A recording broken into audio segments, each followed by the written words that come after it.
ভাবনা মেনন মালায়ালাম ফিল্ম ইন্ডাস্ট্রির একজন পপুলার হিরোইন, কিন্তু তার 2 ঘন্টার একটা প্রাইভেট ভিডিওর দাম ছিল 1.5 কোটি টাকা। একদিন রাতে 7 জন মুখোশধারী দুষ্কৃতীরা তার গাড়িতে ঢুকে প্রায় 2 ঘন্টা ধরে তার সঙ্গে জবরদস্তি করে আর সেই সাথে একটা ভিডিও বানায়। কাজ শেষে দুষ্কৃতীরা জানায় যদি সে পুলিশকে একথা বলে তাহলে তার এই ভিডিও ইন্টারনেটে ছেড়ে দেবে আর এই ভিডিও তার পুরো ক্যারিয়ারকে শেষ করে দেবে। কিন্তু এই হুমকি সত্ত্বেও ভাবনা মেনন আইনি সাহায্য নেয়। পুলিশ স্টেশনে গিয়ে পুরো ঘটনা খুলে বলেন।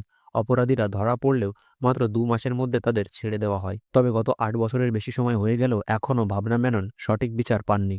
তবে কে ছিল ওই আসল ব্যক্তি? এটা পূর্ব পরিকল্পিত নাকি হঠাৎ কোনো ঘটনা? ফিল্ম ইন্ডাস্ট্রিতে কাজের সূত্রে পুরনো কারোর সঙ্গে শত্রুতা নাকি অন্য কিছু, তা জানতে হলে দেখতে হবে পুরো ভিডিও। তিনি 2002 সালে নাম্মাল মুভির মাধ্যমে অভিনয় শুরু করেছিলেন, যা একটা মালায়ালাম ছবি। তার দ্বিতীয় মুভি ক্রনিক ব্যাচেলার, যা মুক্তি পায় 2003 সালে, এটা তার একটা বিশাল বড় সফলতা। একই বছরে মুক্তি পায় সবথেকে জনপ্রিয় কমেডি মুভি সিআইডি মোসা। তারপর থেকে তার আর পেছন ফিরে তাকাতে হয়নি। একের পর এক সুপারহিট মুভি দিয়ে গেছেন, কাজ করেছেন নতুন নতুন হিরো হিরোইন, প্রডিউসার, ডিরেক্টরদের সাথে। তার সবকিছু চলছিল পারফেক্ট। প্রত্যেক দিনের মতো সে তার শুটিং শেষ করে বাড়ি ফিরছিলেন, কিন্তু ওই দিন রাতে তার সাথে যা ঘটতে চলেছিল তা ভাবনা মেনন কখনোই কল্পনা করতে পারেননি। আর ওই দিনের এই ঘটনার সঙ্গে যুক্ত ছিল 2015 সালের আরেকটি পুরনো ঘটনা। ঘটনার দিন 17 ফেব্রুয়ারি 2017 ভাবনা মেনন শুটিং শেষ করে বাড়ি ফিরছিলেন, সাথে ছিল তার ড্রাইভার। হঠাৎ কেরালার কোচিতে পৌঁছতেই একটা গাড়ি এসে পেছনে ধাক্কা মারে তার গাড়িতে। গাড়ি থামতেই পেছনের গাড়ি থেকে 5 থেকে 7 জন মুখোশধারী লোক নেমে আসে এবং ভাবনা মেননের ড্রাইভারকে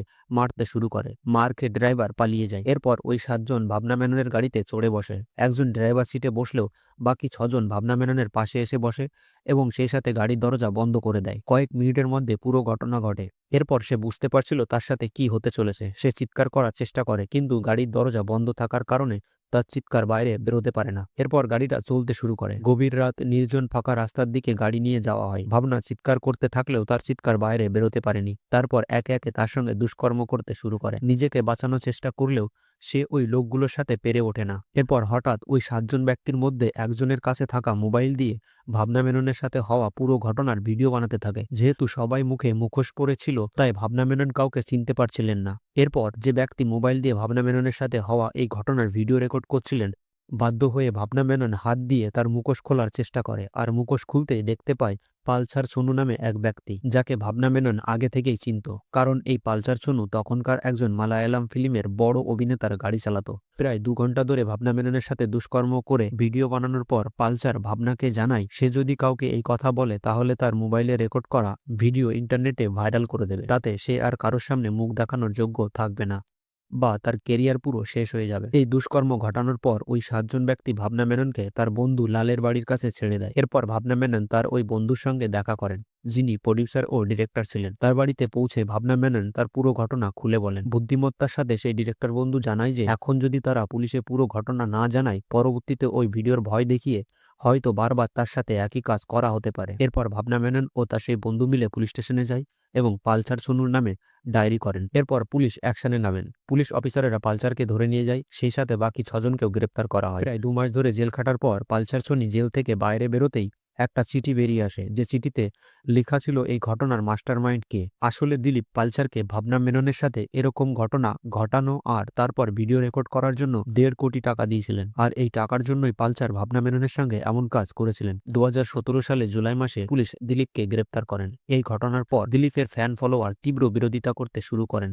সবাই জানায় ভাবনা মেনন দিলীপের বিরুদ্ধে মিথ্যে আরোপ লাগাচ্ছে। 2 মাস জেল খাটার পর অর্থাৎ 10ই অক্টোবর 2017 দিলীপ বেলে মুক্তি পায়, কিন্তু তার বিরুদ্ধে সেরকম কোনো তথ্য পাওয়া যায় না বলে পুলিশ জানায়। পুলিশ আরও বেশি তদন্ত করতে থাকে। ঘটনার দিন ভাবনা মেননের সাথে ঘটা ঘটনার 2 ঘন্টা ধরে ওই 7 জন ব্যক্তির একটা পেন ড্রাইভ পাওয়া যায়। সেই পেন ড্রাইভটা পুলিশ কোর্টে সাবমিট করে। আসলে সুপারস্টার দিলীপের স্ত্রী ভাবনা মেননের বান্ধবী ছিল।